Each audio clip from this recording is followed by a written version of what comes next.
अस्सलाम वालेकुम। इस्लामाबाद ओवरसीज़ के यूट्यूब चैनल में आप सबको खुशामदीद कहते हैं। आज की हम वीडियो अपने उन सब्सक्राइबर्स और उन व्यूअर्स के लिए लेकर आए हैं जो मुल्क से बाहर जाने के लिए बहुत सी एजेंसीज़ को, बहुत सी एम्बेसीज़ को या बहुत सी कंपनीज़ को इंटरव्यूज़ दे चुके हैं, लेकिन अनफॉर्चुनेटली वो उस इंटरव्यू को क्लियर नहीं कर सके, वो उस इंटरव्यू को पास नहीं कर सके या उस पोजीशन को वो सिक्योर नहीं कर सके।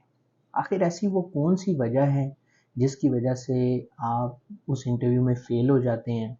इंटरव्यू लेने वाला शख्स इस बात से मुतमईन नहीं होता कि क्या आप उस स्पेसिफिक जॉब के लिए फ़िट हैं, are you the right candidate for that job, या उसमें कोई ऐसी आप गलती कर देते हैं जो एक छोटी सी गलती आपकी इस पूरी मेहनत को, इस पूरे इंटरव्यू प्रोसेस को रायगां ले जाती है।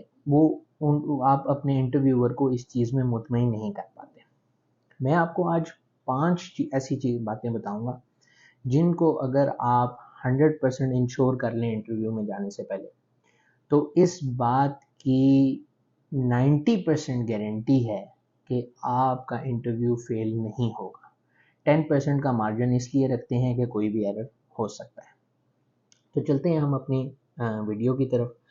सबसे पहली जो चीज़ है कि जब भी आप किसी इंटरव्यू के लिए जाएं, तो आप इस बात को इंश्योर करें कि आपको ये पता हो कि इस इंटरव्यू की जॉब डिस्क्रिप्शन क्या है, ये किस काम के लिए इसकी जॉब की पोस्टिंग हुई है, इसकी रिक्वायरमेंट्स क्या क्या हैं और इसके लिए क्या स्किल सेट चाहिए। सबसे पहली चीज़ जब आप ये देख लेते हैं तो उसके बाद आपने अपने आप को इवैल्यूएट करना है कि आप इस जॉब पे पूरा उतरते हैं या नहीं उतरते, आपका एक्सपीरियंस इस जॉब से रिलेटेड है या नहीं है। जब ये आप बात चेक कर चुकेंगे तो फिर उसके बाद आ जाती है आपकी सीवी।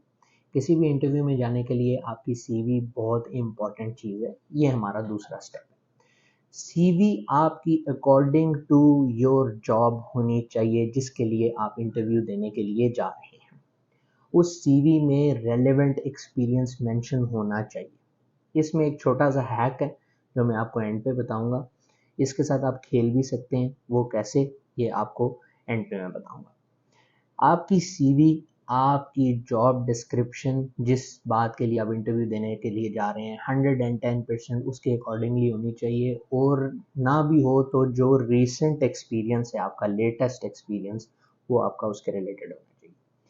तीसरी चीज़, आपने उस जॉब के बारे में पूरी रिसर्च करके जानी कि वो नौकरी क्या है, उसका काम क्या है, वहाँ पे आपको जाके क्या काम करना होगा, आपके रिलेटेड, इस जॉब के रिलेटेड और कौन कौन की सी ऐसी कंपनीज हैं जो यही काम कर रही हैं, वो क्या काम करवा रही हैं, आपके कंपैटिटर्स कौन है, आपकी कंपनी के कंपैटिटर्स कौन है, किस किस इंडस्ट्री के साथ आपकी कंपनी एफिलिएटेड है, आपकी कंपनी जिसके लिए, ये सारी बातें मैं वो कर रहा हूँ कि जिस कंपनी के लिए आप इंटरव्यू देने जा रहे हैं उसकी आपने पूरी इंफॉर्मेशन निकाल के जानी है। इंटरव्यू में आपसे उसके अकॉर्डिंगली पूछा जा सकता है। चौथी चीज़ के बारे में, आप जब अपनी, आपसे ये इंटरव्यू के दौरान ये सवाल पूछा जाए कि आपकी सैलरी एक्सपेक्टेशंस क्या हैं, तो कभी भी गलत सैलरी मत बताएं। आप इतनी हाई एक्सपेक्टेशंस मत बताएं कि वो जॉब आपको सूटेबल रहे ही ना, और एक इंटरव्यूअर ये सोचे कि नहीं यार, ये तो हमारे किसी काम का ही नहीं है बंदा, हम तो इतनी सैलरी नहीं दे सकते। हमारे साथ क्या होता है, बहुत से इंटरव्यूज़ होते हैं, हम बहुत से लोगों को देखते हैं, लोग हमारे पास इंटरव्यू के लिए आते हैं, हमने इंटरव्यू लिया है, फॉर एग्जांपल उस की सैलरी, अगर मैं यूएई की बात करूं तो दिरहम्स में उसकी सैलरी है 1500 दिरहम, उसमें अकोमोडेशन, ट्रांसपोर्टेशन, एकोमोडेशन सब चीज़ें शामिल हैं। अच्छा, अब जो इंटरव्यूअर के सामने जब कैंडिडेट बैठता है वो कहता है सर मैं तो 3000 सैलरी लेता हूँ। जब आप किसी जॉब के बारे में 1500 दिरहम की जॉब करने के लिए जा रहे हैं और 3000 आप अपनी सैलरी बताएंगे तो आप उस जॉब के लिए फिट कैंडिडेट नहीं हैं। आपको ये देखना है कि क्या इस सैलरी में मेरा गुजारा हो रहा है।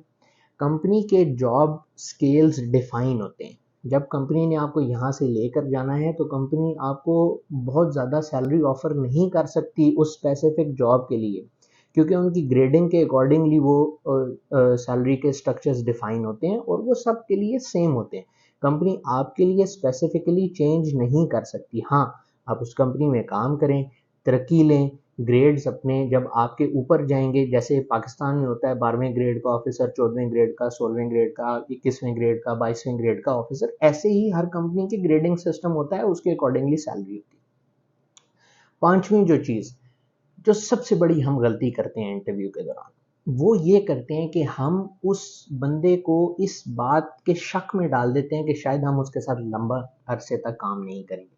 चाहे वो एम्बेसी का इंटरव्यू हो, चाहे वो किसी एजेंसी में इंटरव्यू हो, चाहे वो किसी फॉरेन कंपनी में इंटरव्यू हो, चाहे कोई बाहर से डेलीगेशन आया हो इंटरव्यू देने के लिए, उसको हम इस बात पे कंफ्यूज कर देते हैं ऐसे सवाल करके कि हम उसके साथ ज़्यादा देर काम नहीं करेंगे। अब वो कौन से सवाल हैं ऐसे? वो सवाल ऐसा है कि सर मैं आपकी कंपनी को कब छोड़ सकता हूँ? मेरा प्रोबेशन पीरियड 6 महीने होगा, अगर मैं 6 महीने बाद आपकी कंपनी छोड़ देता हूँ तो क्या मुझ पे कंपनी बैन लगाएगी? क्या कंपनी मुझे 6 महीने बाद रिलीज़ दे देगी? क्या मैं वहाँ जाके कोई अपने लिए बेहतर अपॉर्चुनिटी ढूंढ सकता हूँ? क्या मैं इस तरह के, जब आप इस तरह के सवाल करते हैं तो इससे आपके इंटरव्यूअर को इंश्योर हो जाती है ये बात कि ये शख्स हमारी इस जॉब से के लिए इंटरेस्टेड नहीं है, ये सिर्फ हमारा वीज़ा इसलिए लेना चाह रहा है कि ये मुल्क से बाहर जाना चाहता है और मुल्क से बाहर जाके ये किसी बेहतर नौकरी की तलाश करेगा। तो इसलिए आप इन सारी चीज़ों को अपने जहन में रखें। अब मैं पॉइंट नंबर 2 की तरफ आता हूँ, जो मैंने अपनी वीडियो के दरमियान में कहा था कि आप अपनी सीवी के साथ कैसे खेल सकते हैं। आप अपनी सीवी के साथ ऐसे खेल सकते हैं कि आप अगर स्मार्ट हैं, बहुत इंपॉर्टेंट चीज़, आप अगर स्मार्ट हैं तो आप उस जॉब डिस्क्रिप्शन के अकॉर्डिंगली अपनी सीवी बनाएं। जब आप उस जॉब डिस्क्रिप्शन के अकॉर्डिंगली अपनी सीवी बनाएंगे तो उसकी पूरी इंफॉर्मेशन लेकर जाएं। मेरा कहने का मकसद कि आप अपनी सीवी को एडिट कर लें उस नौकरी के मुताबिक, बेशक आपका एक्सपीरियंस उसके रिलेटेड नहीं है।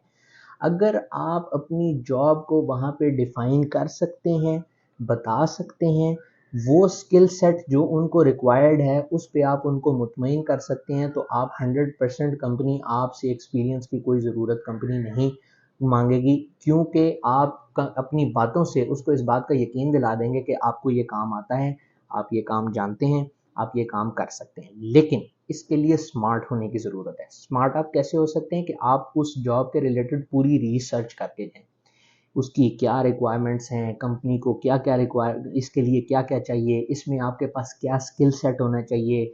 अगर वो किसी कंप्यूटर रिलेटेड जॉब है तो उसमें उनकी उनकी क्या रिक्वायरमेंट्स हैं, इधर वो एमएस ऑफिस की रिक्वायरमेंट है, वो किसी टेक्निकल स्किल है, किसी कोई नॉन टेक्निकल स्किल है, कोई ऐसी, इस रिलेटेड आपके पास पूरी इंफॉर्मेशन हो, आप पूरी नॉलेज लेकर जाएं।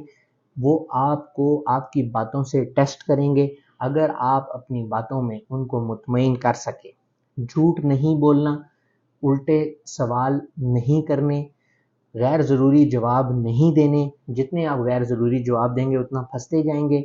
आप इन बातों पे अमल करें और आप देखें कि आपके इंटरव्यू की सक्सेस रेट कितना हाई जाएगा।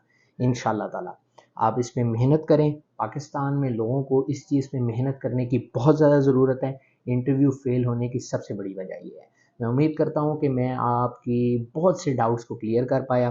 कोई भी सवाल है इस वीडियो के एंड में आप हमारे नीचे कमेंट बॉक्स में कर सकते हैं। मैं या मेरी टीम उन सवालों का जवाब देने की कोशिश करेगी। बहुत शुक्रिया। Thank you so much. अस्सलाम वालेकुम।